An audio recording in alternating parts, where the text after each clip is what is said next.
Yeah, baby. Welcome to Projectile Dysfunction's second episode. We're lovingly calling Grandpa's Modular Juicebox. Hope you enjoy it.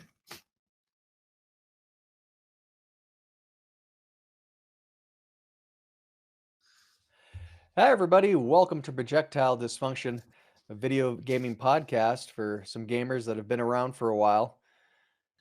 I'm your co-host, Cael Voltec, and off to my screen right is my good friend and co-host, Bigga Moon Pie. How you doing, Bigga? Yeah, baby. It's good to be back. Good to be back. We've been combing through the different topics we want to talk about. We've come up with a few nuggets for today. We hope everybody enjoys them. We'll get the channel business out of the way first. You know, if you've flown anywhere in the last 50 plus years, you probably know how to buckle or unbuckle seatbelt. Do you not, Bigga?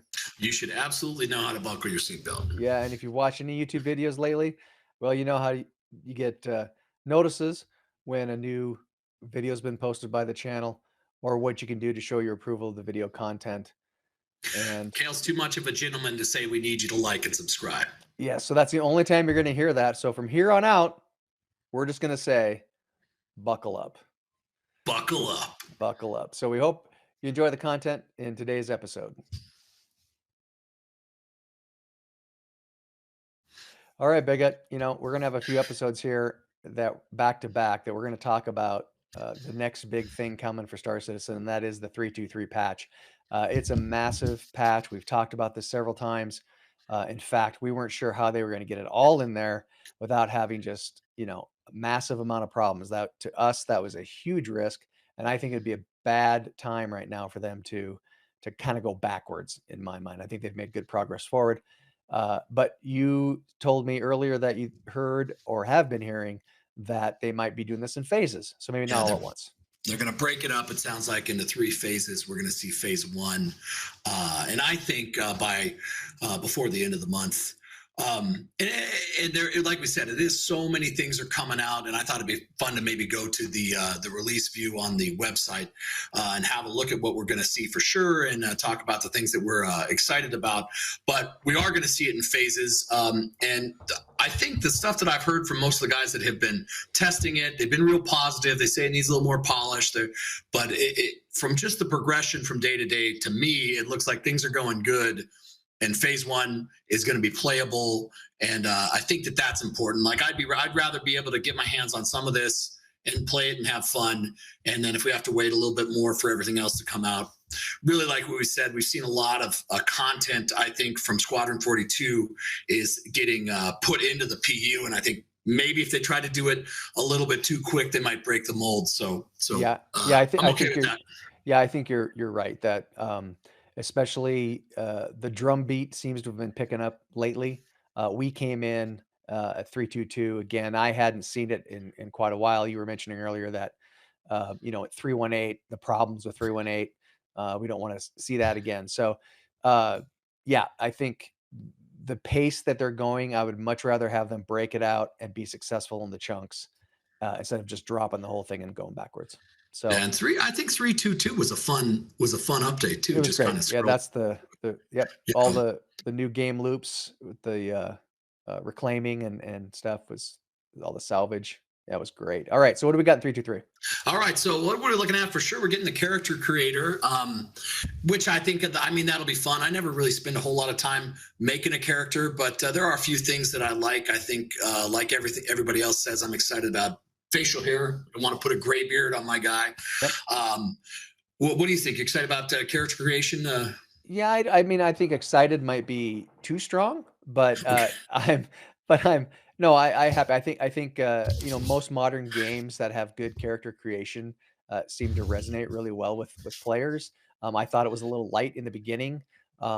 It's a bit odd the way that they do the customizations, and your starting facial features seems to be very generic. In fact, you know, when we finally got back into this and we came off the elevator together and turned around, and there was my twin. We looked facially, we looked exactly alike, and had the same hair color. We both went with gray hair, which I And thought was hilarious. the side shave comb. Exact Yeah, same style, same hair yeah. color, It's almost the same ridiculous. faces, old guys. It was hilarious. So yeah. So I'm looking forward to more customization with that. Yeah, well, hopefully they have a goatee for you. I'm sure that they will. I hope so. What else do we have going on? I think we're just going to take a few and then look at the ones that we're want to talk about, excited about. One thing I was excited about was engineering. I think that engineering update looks good. Here it is. It's still tentative. But boy, we like buddy ships. We like things for the co-pilots to do or extra crew members to do. What do you think about engineering? You excited about this? Yeah, I'm very excited about engineering. When I saw that they were going to do it, I came across it. I hadn't heard anything and was watching a video, and they were talking about replacing. In fact, on one of the releases, they were testing the engineering mode, and we always thought that, especially with these bigger ships, like how is one person going to be able to do this? You get into a firefight, and the pilot's in his big, not his big ship, but even his medium-sized ship, he's going to jump out of his chair, run back, and repair the shield generator. No, this is an emphasis on multiplayer crews on ships, which I think is a very unique aspect of this game, and I love it. I absolutely love it. Yeah, I think that there's guys that we play with that would probably much prefer to run around fixing consoles or whatever the iteration of engineering ends up being. They'd rather be running around fixing stuff than be the actual pilot or a gunner. And so there's a lot that's going to really key into gameplay for a lot of people. So I'm excited. I know it's just an arena commander, but hopefully they're testing it now. So maybe we'll see it phase 1. I'm going to say we probably will. And I think that'll be super exciting. I think some of these other ones like this MOBA glass, the maps for the ships and maps for the space stations, and even the star map kind of all tie into maybe like a really big quality of life improvement. And for the new player experience, like I think all these 3 are going to be great. I think the standout for me is probably the FPS map, just so like if you're in a starting area, like New Babbage, like you can open it up and really see where is the weapon shop or where do I need to go to get armor.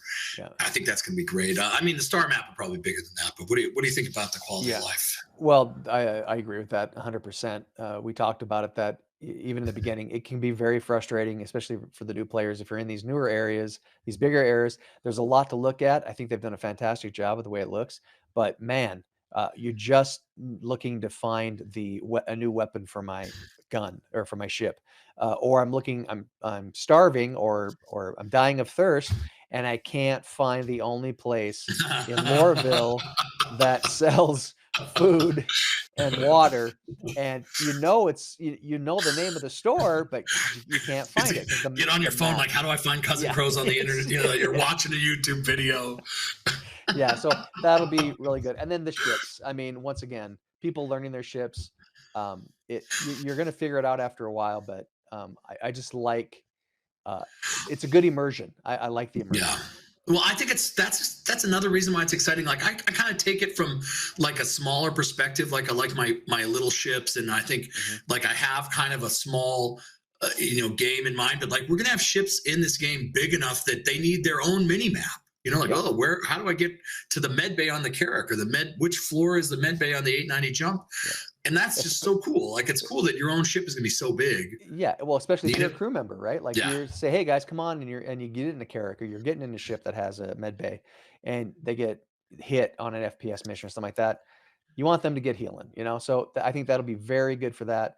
And then the star map, the ability to search and find a spot planet side for meeting up with people or running missions or any of that sort of stuff. It is mind-numbingly frustrating to try to find to get. I mean, as simple as trying to go from planet side to a station, or you're coming in and you come in on the wrong side of the planet, and to work your way around the station with outer markers. Again, I like the realism of it. I like that you don't just warp through the planet and end up on the other side. But spinning the mouse around trying to find the outer markers, just plot the route and it takes so much knowledge. Like, just in the bigger planets too, to really know I got to angle up, I got to look different. Yeah. And I'm kind of hopeful with the star map that maybe it's going to make fleet mechanics a little better. Like it's Yes. going to be to find a buddy and warp to him is going to be a little bit easier. And you know, and like they have it in game now, but I don't know if it works too great of where the group warp, where the group leader can initiate a warp for everybody to go Yes. to. And I think that, you know, I kind of remember the days of Eve where you can take a friend who's kind of new and you can just be the squad leader and you can warp everywhere around, and it's easier for them to kind of learn that way without really, you know, they can kind of focus on the smaller part of the game rather than figuring out the bigger arc. And so I'm hopeful that's in there. I don't know if it's in there or not, but that'd be something I'd like to see. Could we be the first ones to say, you know, to start repeating the phrase, did he say quantum? Did he say quantum? Oh, yeah, absolutely. Well, but there's jump gates too, so there could be. Did he just jump pyro? Did he jump without me? Did he say take the gate? All right, moving on. The EVA rework. Awesome. Yeah, needed. I haven't really seen a whole lot of gameplay of it. I don't know if they said they're testing it. I haven't seen a whole lot of guys talk about testing it yet. Yeah, they are testing it. They're doing it in 2 phases. They're going to do the basically reorienting. Right now, you're kind of you're standing up as you enter spaces. So in the 0G, you have tendency to if you touch anything, you know, the orientation gets all screwed up. So they're going to go to a flat or a prone position like this, which could make, you know, firing your weapon easier as well, and moving through smaller spaces. There are missions that you have to go EVA, and I finally just started to avoid them because it became so frustrating trying to EVA around. So I'm super excited for this part of it. And then the second part will be the being able to crawl with your hands. So if you're going up on a ship for ship boarding, which I think will be a great mechanic, right? Because there is that mechanic in the game, right? Pirates coming in or you want to board a ship. It's going to make it easier, maybe to some people's dismay, but it'll be easier to be able to move about the ship a little bit. So I think that's a great mechanic to fix. Yeah, I don't know if it's coming out in Wave 1. Maybe it will be, but totally exciting. I think that'll be good. We talked about the star map. Unfortunately, sounds like freight elevators and persistent hangars are not going to make it in the first wave, which I was really excited about. Persistent hangars, like I've been excited about base building, and I think that was kind of a mini little where you could just set your base up or your hangar up where you want it, kind of leave where it's at. And I was excited to be able to get my ground vehicles and put them in a ship. Yeah. So if I am disappointed about having to wait for that, that's the one thing I'm like, oh, but whatever. I'd rather have it work than get it early and have it not work. Yeah, I think the ship switching like they were showing is really nice, that you don't have to exit the hangar, park your ship, retrieve the old one, run back down to the new hangar. If you can do it in your persistent hangar, just call your ships that you want with the animation. I think that's going to be really nice to be able to do that. So I'm looking forward to that as well. It's a good, again, just clipping. Again, we've talked about it, the time sync, but I'm not a fan of time sync by having to wait or do things, or redundancy kind of drives me insane. So I'm looking forward to that. Yeah, I'm looking forward to it too. I think All right, it'll be fun. what's the last one you got there? I was surprised that we had talked about this off camera, and I was surprised that you were had opinions on modularity. Yeah, and I wasn't even thinking about it that way. So I think, what do you think about modularity? The good, the bad, and the ugly. The good, the bad, and the ugly. Well, I think the good is variety of ship. I think it's not a bad thing to be able to do some interchangeability with some ships. I think that's a nice feature to it if you want to change the pods or the layout of your ship a little bit. The bad and ugly, I think, is the same thing. The one piece I'm really worried about is that people are going to min-max ships by finding out which modules work the best with what ships, and then you run a big risk of making some ships worthless.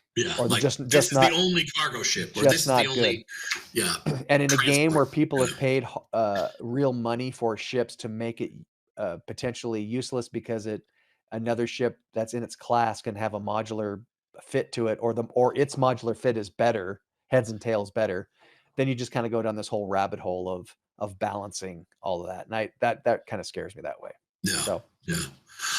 I would say that I get that. I can see that being a problem. And we're only talking about modularity in the Retaliator, but eventually they're going to bring them in.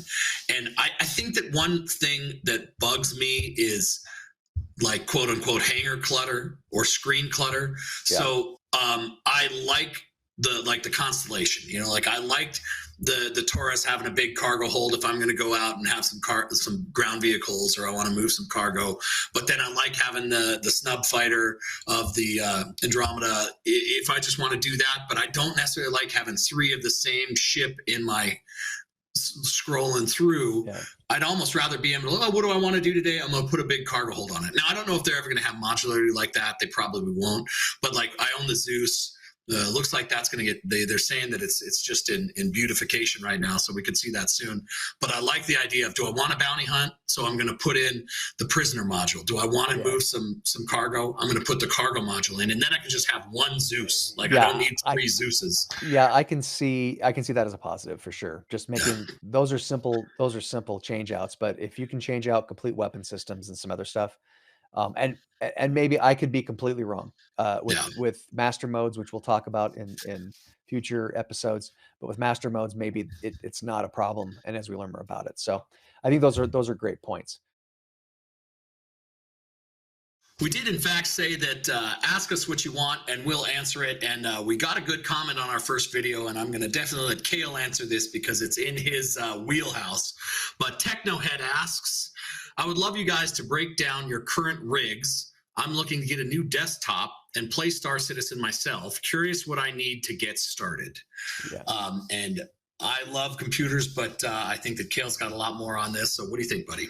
Well, I think that we'll put the link to the system requirements for Star Citizen in the description.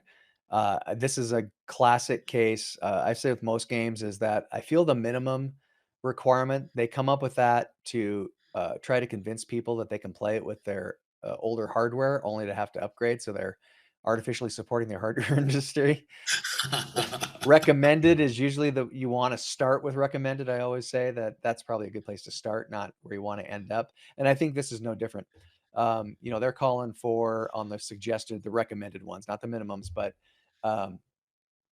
Windows, for CPUs, i7 or AMD Ryzen 5 or later, the GPU with 8 gig of VRAM, 32 gigs of RAM, and 100 gig plus SSD.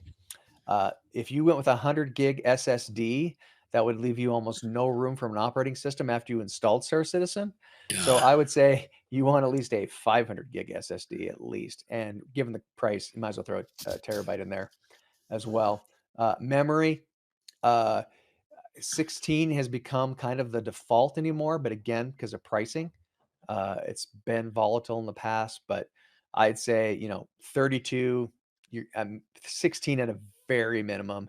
For Star Citizen, I'd go 32 for sure. It's just worth putting 32 in. All modern systems can support either 64 or 128. So throw that in there. Processor, we'll cover processor here. They're recommending an i7. I think that is true. You want to go with 12th to 13th gen Intel processors. You can save some money, go with 11th gen, but I think the price difference to performance is worth it. Look at the higher end of those spectrums. The AMD, they say Ryzen 5. I would not go with the Ryzen 5. I would go with the Ryzen 7 to start with on that. So just as a little bit of a background here, I'm running a AMD 7800. I almost forgot 7800 X3D. I usually run Intel, but I had a friend of mine, coworker, convinced me, or we talked about it, and I wanted to give the AMD a try again. So I went with the X3D. It's great for gaming. It's not as great the way that the cores are set up for business workloads, but hey, for gaming, the X3D lines are pretty good from AMD. So I would stay with Ryzen 7 for that. Graphics cards, the NVIDIA, they're already talking about the 5000 series. I would. I'm ready. Right? I need it. Yeah, I would start with the upper end of the 3000 or the 4000 series. I mean, pricing, again, it's price sensitivity. If you're going to go in the 3000 series, a 3070, 3060 maybe, but a 3070, 3080, if the pricing is right, you can go to a TI. But in the past, I've never seen the price to performance worth the extra money to spend on a TI. So if you find them on sale or find them at a lower price, that's the time to do it, because you are going to get a little extra bump out of them. but I don't think it's worth, you know, the price difference between a 3070 and a 3070 Ti is worth it, or a 3080 and 80 Ti. And if you got bucks to burn, 3090. But at that point, get into the 4000s, right? You got kind of a whole new family of processors, faster, better if you want to spend the money on it. 4060, 4070 on up. Is RAM on the graphics card, or VRAM a thing now? Or are they all built in? Yeah, they've always been built in, and there's plenty. If you're getting a modern video card, you're going to meet the minimum spec. There's lots Okay, of yeah, that's what I was memory thinking. on there, so not a problem. They're pushing, you know, 8 gig of VRAM. That's their suggested or their recommended DirectX 12. That's, again, most. I have a 3070 Ti. That's DirectX 12 compatible. It has the memory on it. It does chunk. Star Citizen is really heavy when you get into those larger cities. It's rendering a lot of stuff. It's rendering a lot of things you can't see. It's the biggest complaint. I think there's a lot of optimization that needs to go Star Citizen to help with that, but it does get chunky sometimes. As far as what I'm running, if it's any consolation, you know, again, I'm running an Asus motherboard with a, like I said, the AMD 7000 X3D and NVIDIA 3070 Ti and EVGA, which you can't get anymore. Very sad about EVGA not making video cards anymore, but great video card. My last 3 video cards have been EVGA. I really liked them. All right. Well, good answer. I think that's awesome, guys. So keep the questions coming in. Yep. If you want me to answer something, be like, you know, how do you fit your hawk out? You know, give me something easy. I want you know, a softball. We put all Cael gets all the hard questions. Sure. All right, Mike, I was talking to you about a surprise ship. Mike and I have been talking about a fun set of videos we're going to do. We're buddies in a buddy ship, and we're going to take out the two-seat fighters, and we're going to kind of talk about what has a good turret, what's fun to pilot. We're going to take turns on the video and really evaluate everything. And then we're going to expand that into multi-crew ships. And I just got excited about a ship, and I'm like, oh, I can't tell you because I've been kind of poo-pooing it. And so now we're going to talk about it. So you want to get, so there's a ship that I'm super excited about that's going to be multi-crew that I really would like to make a video with the boys on. Any guesses? Any guesses? What do you? I have no clue. None? Okay. So don't say Hammerhead. Character for me. Right. Not the Hammerhead. Okay. It's the Mole. What? Yeah, right? No, I didn't realize this. This is stupid. You're going to be like, dude, you're a noob. But you can shoot the same rock with all 3 mining lasers. You can have 3 bees shooting the same rock, and you'd be like, correct. Dude, I just want to do it. I'm like, oh, I can't wait to do it. Like, let's, you know, I just like organizing the energy into the rock, and having, you know, it go wrong would be fun. But also go right would be fun. Yeah, I would say that, yeah, I knew about that. I am surprised that you picked the Mole. You know, I spent a lot of time trying to figure out how to solo a Mole. I think the Prospector is cool. I love the look of the Prospector. I like those ships designs that kind of they throw me into the kind of the Fallout sort of, you know, 50s silver Airstream, you know, system. The kind of the freelancer, that nose that the freelancer. I love it. But so the Mole, and I like the design of the Mole and the raft and those ones too as well. But you know, it's really hard to run solo. There's a lot of folks out there that do it. Once again, we come back around. I think it's a good buddy game, and I definitely at some point, if the mining game loop I think is tough, but I would like to give it a try with some multiple people so that we can crack rocks with multiple lasers to just see if it works or not, or we blow ourselves up. That's the answer to this rock, the impossible rock. It's like impossible. Yeah, not with 3 lasers though. Maybe for one poor guy in his Mole.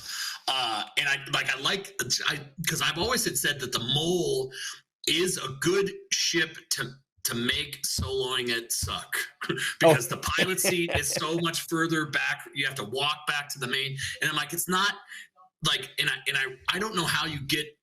Like, I realize that a lot of people play solo, or they play with friends and they want to get the Mole, but they don't want to necessarily have 3 guys show up. And so how do you make that gameplay engaging And really, the pilot has the least to do. So the pilot will fly to the rock, and then all this. If you really have a full crew, you got 3 guys in the lasers.